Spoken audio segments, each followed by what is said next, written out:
Well, guys, I guess Sense8 is no longer slow-paced. After that, there's no way. Hey guys, it's Kevin again. This is my review for Sense8 Season 1, Episode 7, WWN Double D, and wow, what an amazing episode. Seriously, guys, this episode was incredible. It really was. I mean, just wow, guys. I mean, so much happened in this episode. It was pretty insane. I'd like to say this was the best episode of the season. I don't know if it was. Honestly, this is a show that's just so consistently good that I don't know if I could really pick a favorite episode. Honestly, I don't think I could because of how consistently great this show is.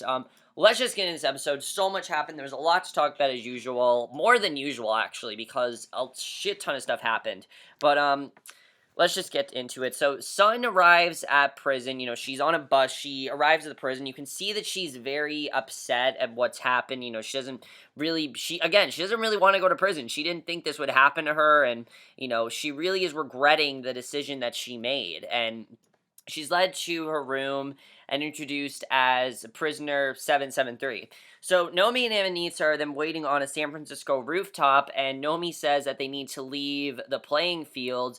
And Nomi describes the time when, as juveniles, she took the fall for Bug's crimes. And Bug was basically this guy that she worked with in the military when I guess she was she worked with when she was Michael, and basically we then see that Sun's cellmates are immediately fond of her, and basically they're fond of her for nearly destroying her father and brother's company, which is really something that I don't think Sun really thought about, and I didn't think about either. She's basically destroyed the company. I mean, she was the head of the company. So the company is basically down the drain now that Sun's in prison, pretty much. So Bug arrives, and he momentarily forgets that Mike is now Nomi. It's pretty funny. And Bug is a hilarious character because he just immediately starts saying the most sexual stuff to Nomi you could think possible. He's like, "Oh, I would so have sex with you in a second." He's just like flirting all over her, saying that she has like nice tits and things like that. It's pretty hilarious. I really love that. But Nomi gets right to business. She's like, cut the bullshit. Let's just get right to business. And Nomi was like a badass in this episode, honestly. Nomi was awesome. Honestly, this was probably Nomi's best episode. Basically, they turn to business, and Bug brings out his hacking equipment, and Amanita asks if the equipment is illegal, and Bug says that legally is a moving target, which I do agree with. So his son's cellmates drink tea and talk about their crimes. All of them tell these stories about fighting back against abusive or powerful man who landed them in jail, and their stories are much more graphic and just not what Sun, did at all. I mean, Sun didn't do anything, and these girls did some really horrific stuff. I mean, this is not Orange is the New Black. Like, let me just say that. This is not Orange is the New Black, and I like that the Wachowskis did that. They didn't try to make this like Orange is the New Black at all. They told a realistic prison story, and these girls in prison, they did some really bad shit. I mean, one of them, I believe, pushed, like, their brother down the stairs. It's really graphic stuff, guys. I mean, pretty terrible stuff, so you can see that Sun is really feeling out of place because she really didn't do anything wrong. So Lito, Daniella, and Hernando are eating dinner at a nice restaurant, and Lito's extremely nervous because this is the first time he's been in public with Hernando, and obviously everyone thinks that he's dating Daniella. He wants people to think that. And Daniella suggests that Hernando pretend to be Lito's bodyguard, which I thought was a really good plan overall. Hernando, if you look at him, looks very intimidating, so I could see that working. And a group of girls then show up to take a picture with Lito, and Hernando glowers at them to go away, just like a test to see if it works. And then we see a group of photographers get close, and Hernando scares them off, and basically they see that their plan is going to work perfectly. And Daniella tells him this is great, and Lito and Hernando secretly hold hands and wink, and it's a really good scene. I really thought that worked out well for them. So Riley's on an airplane flying to Iceland, finally going to see her father, which I thought was awesome, because that's something I've been looking forward to this whole, ever since she got that phone call from her father. I was hoping that she'd go see her father, and in this episode she does. But before she sees that, Capheus arrives and is amazed to look out the window and see that they are above the clouds, and he tells her that I really like this scene. I just really love the way they are using these characters and having them, utilizing their visits. They're doing it in a very good way. And we're going to get more and more as the show goes on, definitely. And he basically tells her that she's very lucky, and she says that she's just privileged. And Capheus says that she's lucky because she can see her father. And, when he can't, his father is gone. And you really do feel bad for Capheus, and I like that we saw that because Capheus is going through some hard times. All he has is his mother, who's probably gonna die, and his father's gone, and at least Riley still has one parent that is not in danger. And Riley wonders if something terrible is gonna happen when she goes back, and Capheus tries to get her to think positive, and I thought that was really great. Something I love about Capheus is even though he is going through all this bad shit, he tries to stay as positive as possible, and that's something I think is really great about his character. So, back at the apartment lobby, Lito and Hernando embrace. A resident nearly sees them. I mean, they're about to, kiss, but then this, resident sees them. But Lito covers it up by introducing Daniella as his girlfriend and Hernando as his bodyguard, so their cover wasn't blown. I thought that was really smart of Lito to do that. So Riley then arrives at the airport, and her father is waiting for her, playing Baba O'Reilly on a ukulele, and instantly they connect. It's a great scene, and it's what I was looking forward to. When Riley said she was meeting up with her father, I was hoping it'd be a really sweet reunion, and it really was. I thought it was really sweet between them, and I really liked this moment. So, Lito, Daniella, and Hernando return to their apartment, and we see someone is waiting for them, though they don't know who it is, and we realize that, remember that guy in that mask that Lito saw in the last episode, who he didn't know who it was? That was Joaquin. Joaquin is waiting for them drunk, wearing this mask, and he says that he is the bad guy, but then he takes off the mask and says he's the sad guy, and basically he's actually, the sad guy, and Lito asks him to leave, and now we know why Joaquin approached Lito. Now we know why this happened, and Joaquin begs to know why Daniela left him for Lito, and she says Lito never hit her, and he's twice the man he'll ever be, and Joaquin then asks to see, they ask why he's there, but he wants to see proof that Lito and Daniela love each other, so he says, he's like, just have sex right here, I want to see you two fuck, and it's pretty insane, and he basically wants to do that to learn from him for women in the future. I mean, Joaquin is insane, really. He is insane. And Daniela moves to call the police. Joaquin tries to stop her. Hernando grabs Joaquin, throws him out, and that was just badass, honestly. Hernando, badass, honestly. And Lito says that he's feeling very Whitney Houston because of the movie The Bodyguard, and I thought that was pretty funny. So back at the home of Amanita's mother, Grace, Nomi sets up her equipment, and Grace talks about being a child of the 60s and being open to the idea of unexplained phenomena, and basically Will and Diego then walk the streets with Deshawn, who I like seeing Deshawn again, and on their way to meet someone, they're basically on their way to meet someone. We don't know who they're there for, but Amanita's mother, Grace tells a story of how she once lost Amanita at the park, and she was able to find Amanita, but not how you would think, not by her sound or sense or seeing her. She sensed her by vibrations, and I thought that was definitely very interesting when she said that. I really did like that story. So Diego and Will recognize the man they are meeting with, Ludacris Lincoln, and Diego mentions that Will was once involved with Lincoln's ex, and that basically Ludacris is initially angry at Will, but he does agree to make a deal here, and he requests that his gang be left alone in exchange for the information, and Will agrees, which I thought was overall a good deal. He saved himself from getting his ass kicked, so that was good. Will doesn't really have that much to do in this episode, by the way. If this is not really Will's episode, definitely last episode was definitely more Will's episode. This is not really a Will episode. So, Nomi brings up the travel records for Dr. Metzger, and she finds that he has recently traveled to London, Istanbul, Switzerland, Seoul, and Iceland. And of course, where are those? All the places that these people are living. So, from his insurance record, she sees that he has performed the lobotomy operation 3 times in the Bay Area. And 2 of the patients died, and the third is Niles Bulger. And that I thought was really interesting that we found this out. Basically, We know 2 patients died, and I'm assuming one of them was Angelica, because if he went in all these different places, he obviously is doing this to other people. Definitely the other 7, he's probably doing this to them. And basically, Nomi and Anita arrive at the treatment center to see Niles Bulger, and Nomi claims to be his niece, which I thought was interesting. So Ludacris then brings out the kid, who hands them his phone. The phone is pictures of the church exterior, and it shows men in these gas masks carrying a body bag into a white van, which, of course, always trust a man, a big white van.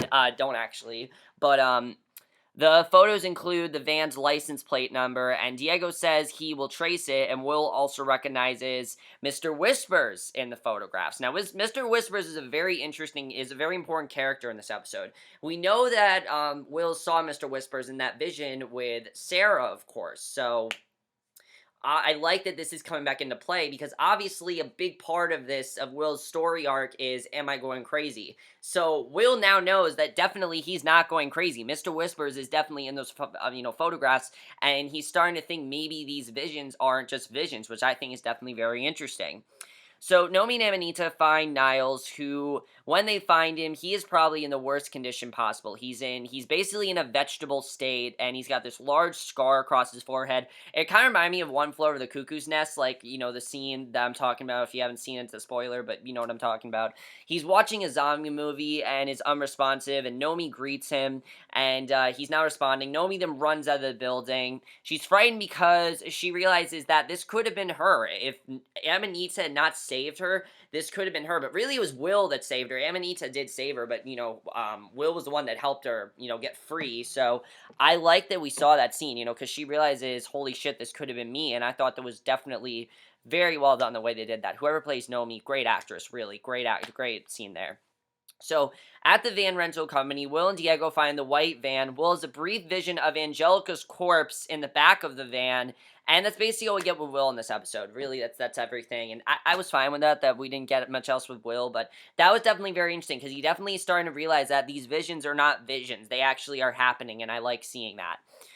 So, Kala talks to a statue of Ganesha, asking him why he has sent her visions, and because she pretty much thinks that Ganesha is the thing that sent her these visions. She tells him of visions of a woman committing suicide, a woman in prison, a man with a very large, and this was hilarious. She's like, a man with a very large trunk, and I thought that was really funny when she's had that, because obviously she's talking about Wolfgang, and she asks Ganesha for understanding, but then Wolfgang appears and says that the gods do not care about them. And then we get this great scene between Kala and Wolfgang. I mean, they're just getting closer and closer as the show goes on. This episode proves that Kala has feelings for Wolfgang. I mean, it just does. And Kala and Wolfgang are outside a cafe in Berlin where it's raining heavily. And in Bombay, Kala moves to a rooftop and they continue their conversation there. And they talk about religion and how Kala asks Ganesha to stop their wedding. And Wolfgang asks if that means that she considers their connection a miracle. And Kala says that miraculous is an appropriate description. So you can definitely tell that these two are starting to connect and starting to realize that they're basically, the gift they have. I thought that was definitely really good. So at their home, Riley comes down the stairs to find her father playing piano, and it's just this really sweet moment because Riley says it's the best sleep she's had in a long time, and she really hasn't had, much happiness in her life for a while, so I like seeing Riley happy. That's something I thought was well done here. So Capheus waits in his van as Silas's daughter receives medical treatments, and he has a flashback to childhood. His tribe's leaders are arguing that the boy must leave, obviously Capheus, because of his father's blood, and Capheus' mother tells them to go to hell, and she takes Capheus and leaves the tribe. And that is pretty much how they ended up where they did, and I thought that was definitely very interesting that we saw that. So now we know why Capheus is not happy with his father, because obviously no one really respected his father, and I definitely thought that was very interesting. So Sun then shows up for sewing duty and says that she does not know how to sew because her mother was not alive to teach her. So Soo Jin volunteers to train her, and I thought that was really sweet. Finally, she's getting someone who is sweet to her in the prison, because, this is a place where she's not very well respected. Nobody really gives a shit about her, and I like that there was finally someone who actually offered to help her. I thought that was really sweet of Soo Jin to do. So over pancakes, Riley's father tells her he's proud of her DJ work. He leaves for rehearsal and says that Seven is next door and available to give her a ride if she needs one. And Riley then has a vision of Yursa telling her that she should not have come back, and I thought that was interesting because if you remember, Capheus, she was wondering if something terrible was going to happen. So this is definitely foreshadowing that while things are good now, they're not going to end well. Definitely something bad is going to happen, and I don't know what's going to happen, but definitely something's going to happen between Riley and her father, and it's not going to end well, and we're going to have to see what happens there. So Colin and Wolfgang talk about growing up with her father's restaurant, that she loves it because she hates to be alone, and she has this flashback to a holy parade. She's with her mother walking through streets packed with revelers, and she loses her mother's hand in the crowd, and a young boy then takes her hand and leads her to a giant parade float of Ganesha, and they crawl inside and climb up to the top. They look out the view, and Kala's eyes are dazzled by the sight of the entire festival, and adult Kala says that the moment made her a believer. That really was the moment that made her, believe in religion and believe in Ganesha and things like that, and that's why she always looked to Ganesha. And Wolfgang asks how she can believe in a god if she's also a scientist. And Kala points out that there are many scientific phenomena that defy explanation, such as quantum physics or gravity, and she also talks about the mysterious attraction known as gravity. And then without none of it, this would exist. And gravity, then basically they realize that gravity is what's pulling them together. And when it happens, as they start to talk about it, they start to kiss, and I thought that was awesome. I'm like, yes, Kala cares about Wolfgang. This just shows Kala and Wolfgang love each other, and they're going to be together, because the next scene definitely makes me think that these two are going to meet up and they're going to get together. Because basically what ends up happening next is Felix arrives at the cafe, interrupts the kiss, asking Wolfgang where he is. We haven't seen Felix in a while. I don't think we've seen Felix since episode 5. I mean, episode 4. Yeah, episode 4 was the last time we saw Wolfgang, when he asked Wolfgang to sing. That was the last time I think we've seen Felix. So Felix has received news from Abraham that he's willing to purchase the rest of the diamonds, and Felix is excited and asks Wolfgang why he looks down, and Wolfgang says to him, and this I thought was amazing, he tells him that he wants to get out of Berlin and take a trip to India, where Kala lives. So yes, Wolfgang is going to go to India, and he's going to meet up with Kala, and I cannot wait for that. That is going to be awesome. Honestly, guys, that's probably the best cliffhanger of the episode. I absolutely love that. They could have just ended the episode there, and I would have been fine, but obviously, there was more to continue. So Sun and Sunjai are sewing, and this big prisoner just comes up and exchanges her unfinished garments with Soo Jin's finished work, and basically the mean prisoner hands in the finished work and leaves to have outside privilege, and Soo Jin says that this happens every day and it's not, and I like that Soo Jin's trying to be there for Sun. Finally, someone's being there for her. Sun's just in this really uncomfortable environment, and I like that, at least Soo Jin is trying to help her. That's something I thought was really good. So later, Capheus is at Silas's headquarters celebrating the birthday of Silas's daughter, and Silas says that he will do anything for his daughter, and I thought that was really sweet that we saw that. And basically, the next morning, Lito's singing the song from The Bodyguard and is about to have sex with Hernando, and then he receives the text message. Now, this I didn't think was going to be a big deal, but it turned out to be, and I actually really like that this is as big as a deal as it was, because he finds his text message sent by Joaquin from Daniella's phone, and they realize that Joaquin has stolen Daniella's phone and now possesses pictures of Lito and Hernando having sex. If you remember, she was taking photos of them having sex. I didn't think it'd be that big of a deal, but apparently it's a huge deal now. But basically, Lito's concerned that Joaquin could blackmail him and ruin his career, and he's not mad at Daniella, which is understandable. She did in the moment, she wanted something to, masturbate to. That's why she did it, and she wasn't getting any sex, so that's probably why she did it. Daniella then takes the blame and says that she will fix it, and I hope she does. I hope Daniella does fix this. We'll have to see what happens there, but I like that Daniella is really getting into the story more. That's something I think is really good. I really do like Daniella's character, and I like they're giving her more to do. So later, Nomi and Amanita are incognito at the Atlas Cafe, where Metzger routinely stops for coffee, and Metzger appears, and Nomi clones his phone and starts downloading persona information, and Metzger then receives a call, and the call is short, and the only thing Metzger says is a confused what? Like, he doesn't know what's going on. So he leaves, and Amanita notices that he looks scared, and Nomi looks at the clone phone and sees that the call came from Dr. Matheson, and she calls the number, and Whispers answers and says, "I thought we were clear." And then Whispers realizes that Nomi is the caller and says that he's looking forward to meeting her. And Nomi says that Metzger is booked on a plane to Chicago that night, and they make a plan to break into his apartment. Now, of course, Nomi doesn't know who Whispers is. I don't think she does, at least. And I thought that was definitely something that was very interesting. So they plan to break into his apartment, and that's what they are going to do. So Silas takes Capheus downstairs where he has a man held prisoner, and Silas says that the man only worked once for him, and this was insane that we saw this. I mean, Capheus has to get out of his job now after this scene, because Silas says that the man once worked for him but betrayed him, and he literally puts the man's arm on the table, chops off his hands with a machete, and, like, it is probably the most graphic thing we've seen, one of the most graphic things we've seen on the show.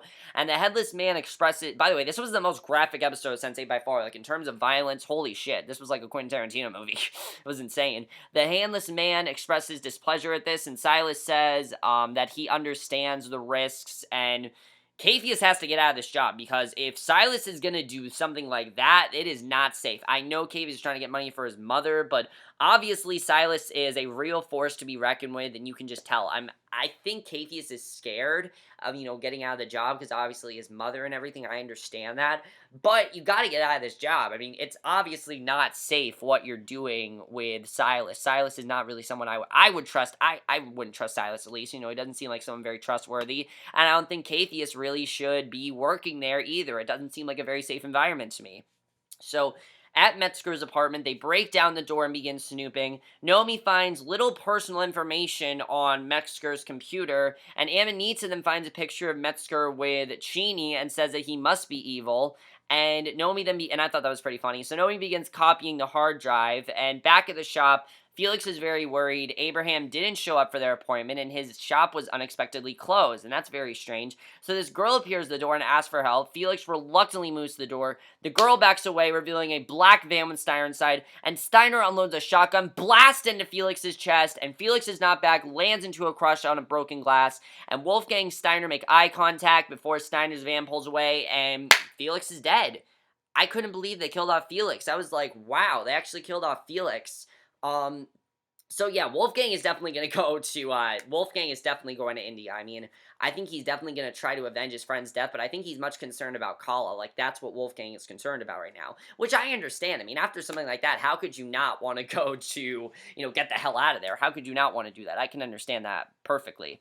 So Nomi and Amanita hear Metzger come into the door, and they realize that their cover is going to be blown. He finds them and suggests that Nomi returns to the hospital for her treatment. Amanita threatens him with a mace and forces him to drop his phone. Nomi says they found Niles, and Metzger says that he already knows. He's guessing it's the reason why his trip to Chicago was canceled. And Nomi says that she talked to a Dr. Matheson, and Metzger becomes very worried, saying, "You've killed us," and he just says that she's killed them all. And I'm like, what is he talking about?